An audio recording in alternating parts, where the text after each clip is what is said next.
বন্ধুগণ, আপনাদের সবাইকে আন্তরিক শুভেচ্ছা জানাচ্ছি। আজকে আমি একটা জিনিস নিয়ে আলোচনা করতে এসেছি। সেটা হলো যে আজকে আপনারা দেখেছেন যে একটু আগে প্রফেসর ইউনুসকে ফোন করেছিলেন মার্কিন যুক্তরাষ্ট্রের পররাষ্ট্রমন্ত্রী মার্কো রুবিও। এই টেলিফোনে অ্যাকচুয়ালি কি কথাবার্তা হলো সেটার ব্যাপারে আমি একটু আলাপ আলোচনা করতে চাচ্ছি। এখানে যুক্তরাষ্ট্র থেকে যেটা বলা হচ্ছে যে তারা দুইটা জিনিস এখানে আলোচনা করেছেন। একটা হলো যে বাংলাদেশের সঙ্গে যে যুক্তরাষ্ট্রের ট্রেড, সেটা নিয়ে তারা আলোচনা করেছেন, ব্যবসা বাণিজ্য দ্বিপক্ষীয়। আরেকটা জিনিস তারা আলোচনা করেছেন যে safety and security of the Indo Pacific reason. আপনারা তো জানেন যে যে ভারত মহাসাগর মানে ইন্দো বলতে বলছি ইন্ডিয়ান ওশান, আর প্যাসিফিক মানে প্রশান্ত মহাসাগর, এই অঞ্চলগুলিতে যে নিরাপত্তা, সেই বিষয়গুলি আলোচনা হয়েছে ব্রডার স্কেলে। তো এখানে ট্রেডের ব্যাপারটা হলো, আপনারা জানেন যে বাংলাদেশের সঙ্গে যুক্তরাষ্ট্রের ব্যবসা বাণিজ্য এটা বাংলাদেশের ফেভারে। বাংলাদেশের ফেভারে বলতে আমি এটাই বোঝাতে চাচ্ছি যে বাংলাদেশ থেকে বেশি রপ্তানি হয় আমেরিকার থেকে। আমাদের দেশে যত রপ্তানি হয় তার চেয়ে বেশি রপ্তানি হয় বাংলাদেশ থেকে যুক্তরাষ্ট্র। অর্থাৎ আমাদের এখানে একটা গার্মেন্টস প্রোডাক্ট যেটা বিশ্ববিখ্যাত, সেই প্রোডাক্টটা প্রচুর আমেরিকায় রপ্তানি হয়। যদিও তারা এখানে 16% মতো ট্যাক্স আরোপ করে রেখেছিল আগে থেকেই, তো সেটা সত্ত্বেও আমাদের রপ্তানি কিন্তু কোনো অংশে কমে নাই।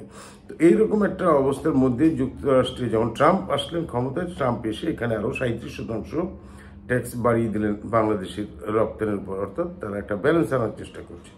তো এই ক্ষেত্রে গত এপ্রিল মাসের 9 তারিখে আমাদের প্রধান উপদেষ্টা প্রফেসর মোহাম্মদ ইউনূস একটা চিঠি লিখলেন ডোনাল্ড ট্রাম্পকে যে আমাদেরকে এই শুল্কটা আরোপ করার জিনিসটা আপাতত 3 মাসের জন্য স্থগিত রাখেন। আপনারা যে উদ্দেশ্যে ট্রাম্প প্রশাসন এটা করতেছেন যে ব্যবসা বাণিজ্য যেটা ব্যালেন্স আনা, সেই ব্যালেন্সের জন্য আমরা কিছু কিছু পদক্ষেপ আমরা নেব, এই সময়টা আমাদের দেন।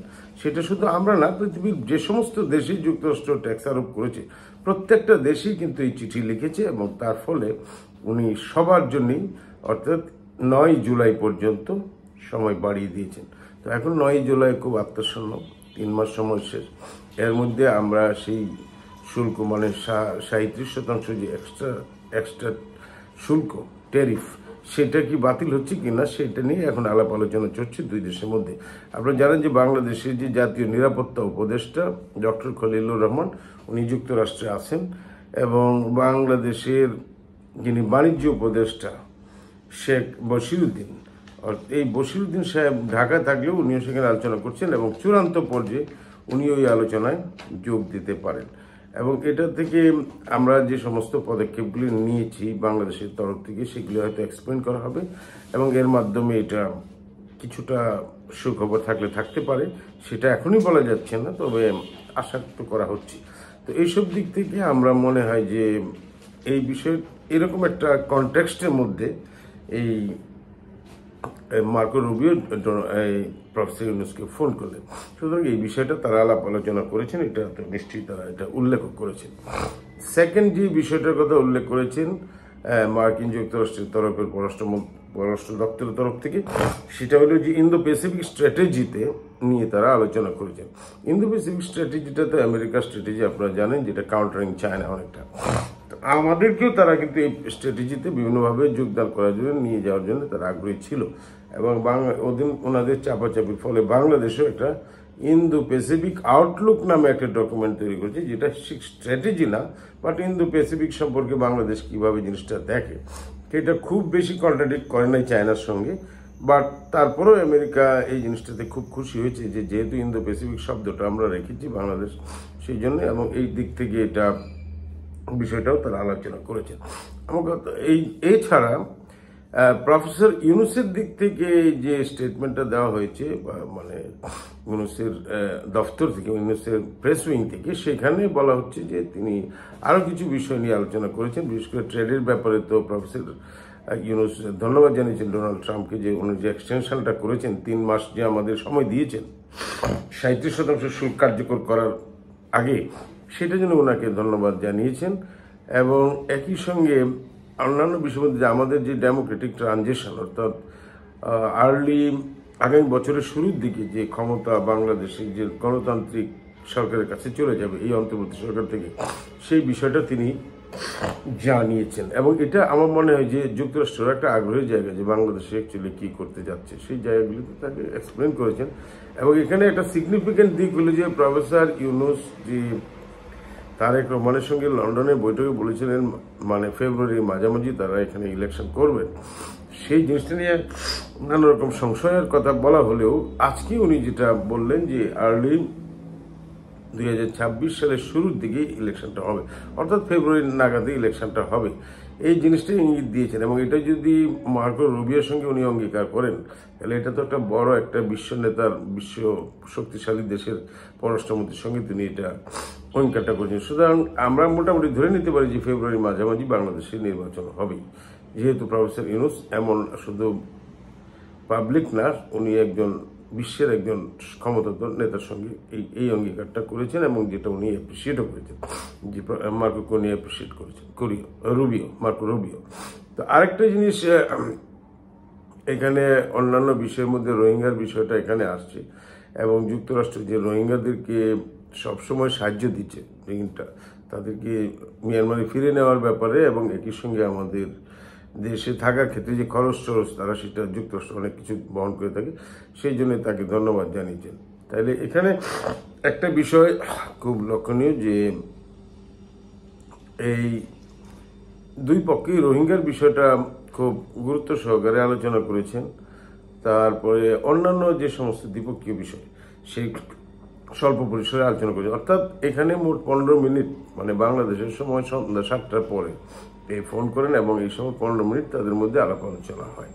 এখন অনেকেই প্রশ্ন করতে পারেন যে কি এমন আর্জেন্সি, এবং এখানে আরেকটা ইন্টারেস্টিং বিষয় আলোচনা হয়েছে যেটা বাংলাদেশ সরকারের স্টেটমেন্টে উল্লেখ আছে, সেটা হলো যে বাংলাদেশের সাথে নেইবারিং কান্ট্রিগুলির, প্রতিবেশী দেশগুলির সাথে কি রকম সম্পর্ক সেটাও তার আলোচনার মধ্যে ছিল। অর্থাৎ আপনারা জানেন যে বাংলাদেশের সাথে ভারত আমাদের সবচেয়ে বড় প্রতিবেশী, তার সম্পর্কটা এখন একটু স্ট্রেইন আছে, মানে স্থবির আছে, মানে গতিটা কম।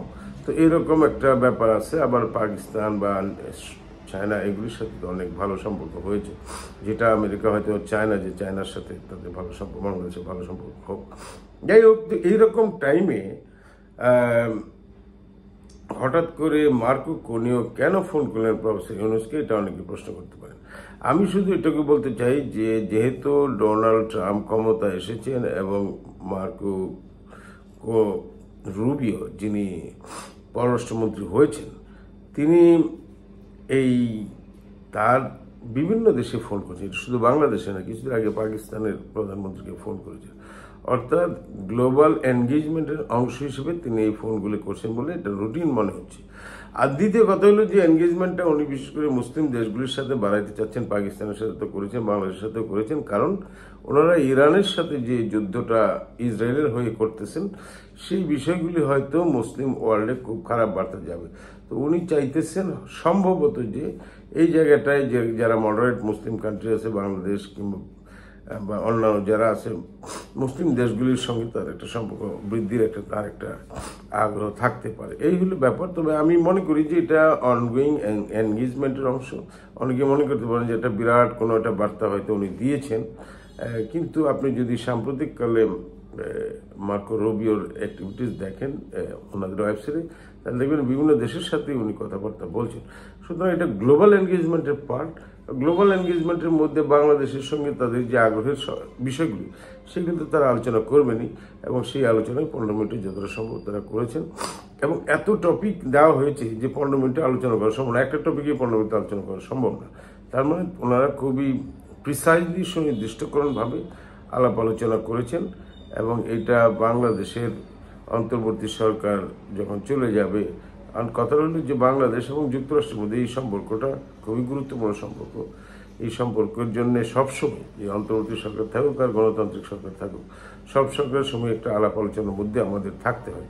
তো সেই সব দিক থেকে আমি মনে করি যে এটা একটা পজিটিভ, কারণ এখানে খুবই কর্ডিয়াল, কোনো রকম মানে নাই, সম্পূর্ণ আন্তরিক পরিবেশে আলাপ আলোচনাটা হয়েছে। তো আমি এইটুকুই আপনাদের বললাম যে এটা আপনাদের জিনিসটাকে আমি শেয়ার করলাম আপনাদের সঙ্গে, যে আমি যেটা বুঝি যে এটা একটা পজিটিভ আলোচনা, এবং এটা একটা আমেরিকার মতো দেশের সাথে বাংলাদেশের যে সম্পৃক্ততা সেটা বিভিন্ন ক্ষেত্রে সেটারই প্রতিফলন। আপনারা সবাই ভালো থাকুন, সুস্থ থাকুন। ধন্যবাদ সবাইকে।